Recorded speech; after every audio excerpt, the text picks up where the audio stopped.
Hey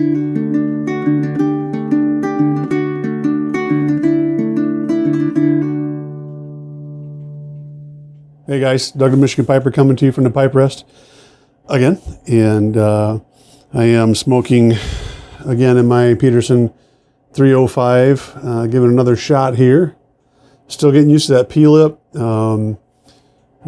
getting some coaching tips and stuff on proper way to smoke with it, but pretty cool little pipe. In it I'm smoking some Marco Island from Mason Edwards, a little tobacconist in Ann Arbor, Michigan.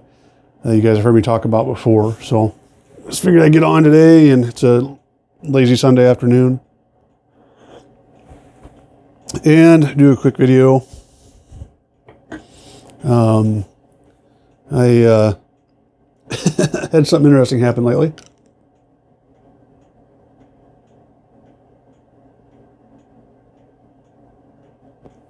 I guess it's your interpretation on interesting, but our neighbor, who is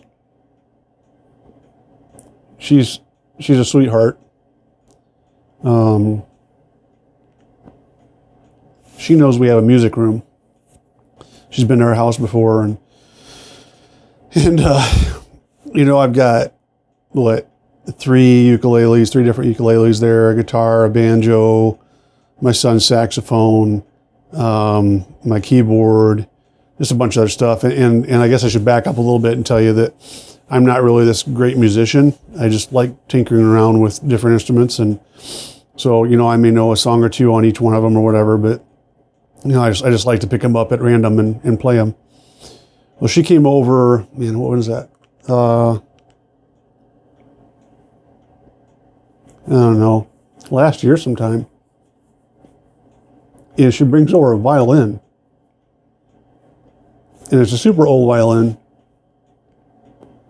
I haven't had the opportunity to get into a music shop yet to see if it's, you know, fixable or not, but it's not a Stradivarius or anything like that, or, you know, those high dollar ones or whatever, but I don't know anything about it. So said it belonged to her uncle. They were cleaning some stuff out because he had passed away. And so I still sit in the corner, but then the other day I go out to get the mail and she goes, "Hey Doug, come over here when you're done. I got something for you." Okay. And she's probably late 60s, early 70s.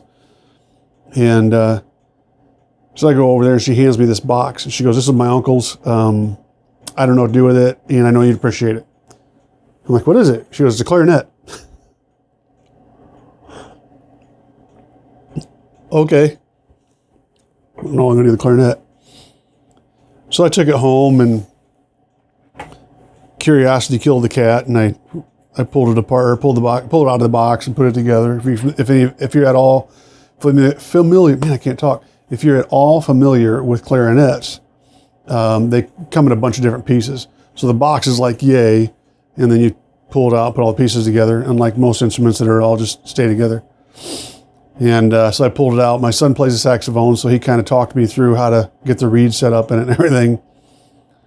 I'm like, I'll give it a shot. And it was like, you know, the only thing I could think of with the clarinet is like a 12-year-old girl squeaking through her clarinet lessons. And so I gave it a shot.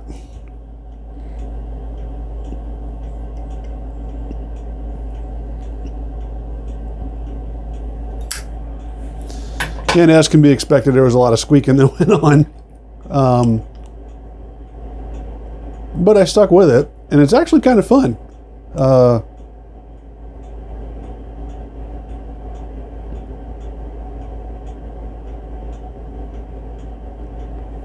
So my son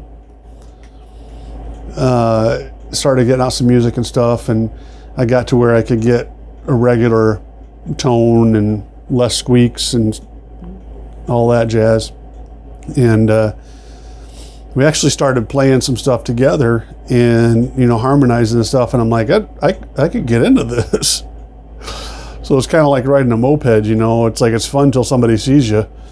And, so I'm giving it a shot. I'm I'm having fun with it. The dog doesn't like it, I can tell you that much. The saxophone or the clarinet, she does a lot of singing along with us. We have to either go upstairs or put her out or something, because she just does the howling thing the whole time we're doing it. And I can't figure out by looking at her. I usually know dogs pretty well, but I can't figure out by looking at her if she's in pain or if she thinks she's singing along. So yeah, that's what I'm trying, the clarinet.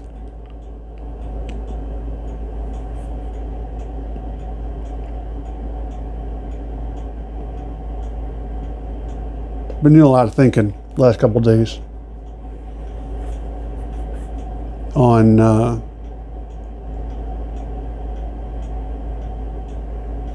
contemplation, on distractions.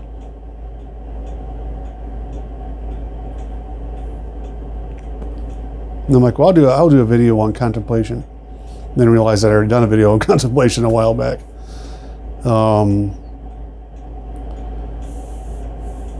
And sorry guys, I'm searching for words here because it's hard for me to talk about a subject that I am even the least bit passionate about without almost sound like I'm lecturing.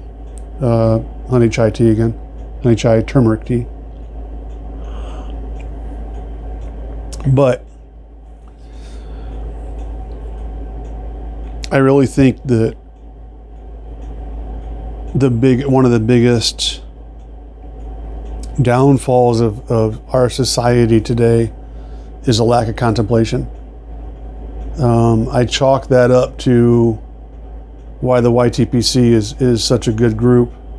We sit here and smoke our pipes and we're not rushing through stuff, right? I think that there is a designed distraction from contemplation. Now, this is going to depend on your beliefs, okay? And I'm not going to preach, guys, but I'm also not going to not tell the truth.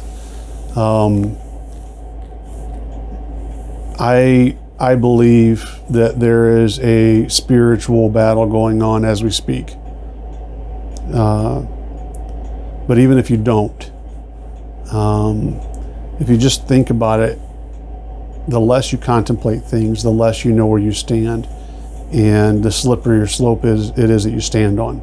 That I believe firmly. Whether you're Christian, if I wasn't even a Christian, I would believe that firmly. And there has been things said about TikTok. I'm just using TikTok example. It's not the only thing, but about TikTok, how it's different overseas, where in China, where it came from, where they're rewarding people on TikTok for doing things like educational videos and science videos and things like that, versus here where we're like, hey, watch me dance outside my car. I don't think that China came out with TikTok to say, let's make Americans dumb. I think China jumped on the fact that they saw what TikTok was and how it was distracting. Hang on just a second. I forgot to turn my fire pager off before I started. I think that they've locked into how distracting it can be. And you can stop right there if you're not a Christian, right?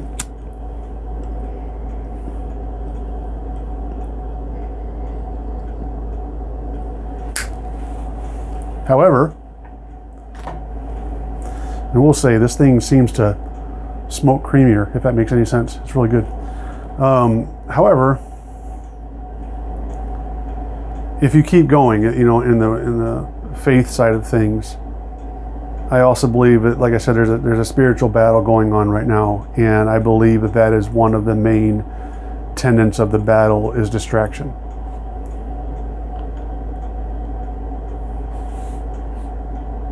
I believe that if we are entertained so much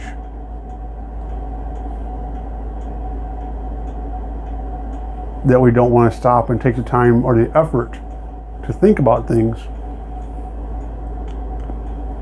then the battle's all but won, right? When I was, now keep in mind, when I grew up, I grew up in a broken home like a lot of people did. I'm not victimizing myself, but as explanation. I grew up in a broken home, so I didn't really have a good father figure around. My dad was a great man, but I didn't live with him. And so it took me a while to figure some things out. God bless my mom. Nothing that she did wrong. It's a broken home, right? And I had all sisters and I had any brothers. So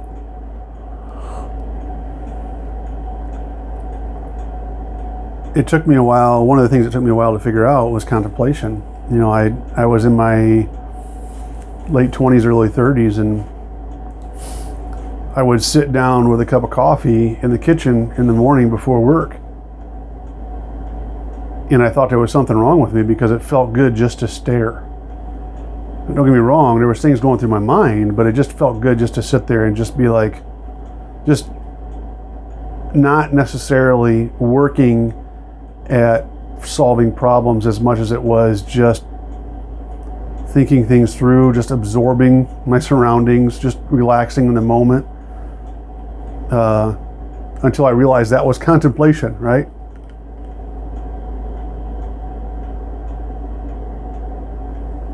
And I mean, a form of contemplation, I should say.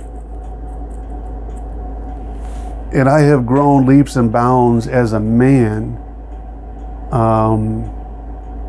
through that contemplation, through figuring out where I stand and how I think about things, why I think of the things that I do. And it's not that, you know, oh look, I can contemplate now, so I'm smarter than everybody else. Not even close.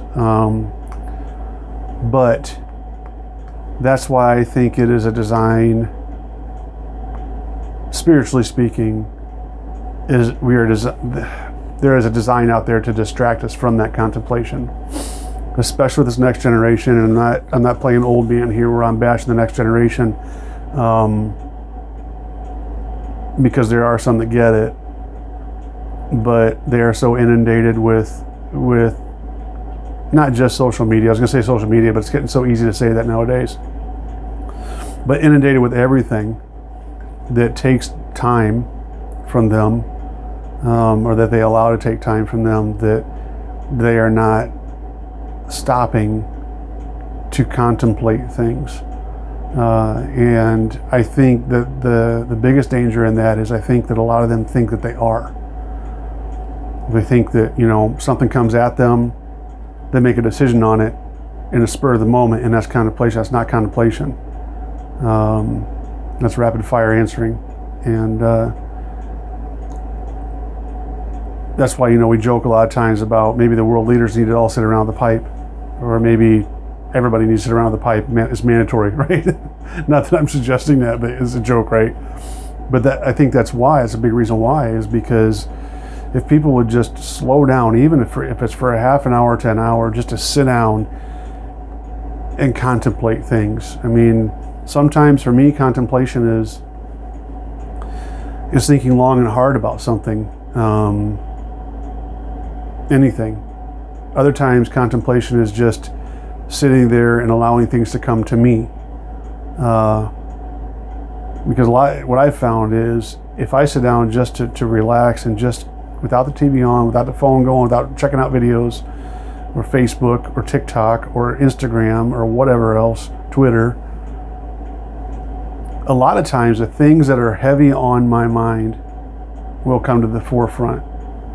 And that's a valuable time for me to work those things out. Other times, things that are hidden way deep come to the forefront, and I'm like, why is this coming? You know, and sometimes it's just God talking to me. I say just God talking to me like that's no big deal, but you know, I'm getting at. But when you allow that time, you allow things to come in that need to be worked through. If you don't, then what happens? Well, look at our society today.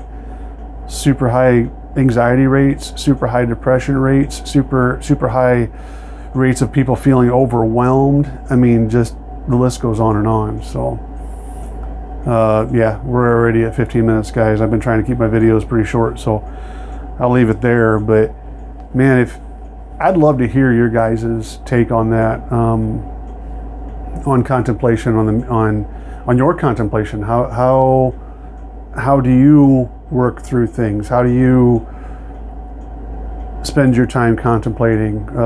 Do you just smoke a pipe? Do you take a walk? I mean, there's all kinds of ways to do it, right? And how did you learn that? How did you learn that practice? And how do you keep that safeguarded from everything else? I would love to hear your answers, whether it's in a VR or comments down in the ashtray is is doing it, or is doing it wrong. Talks, or not doing it wrong. That's Sam. Old in the way talks about down in the ashtray. But yeah, just let me know. Let me know what your thoughts and considerations are on that. So, guys, I do hope you're all doing well. And until next time, you take care.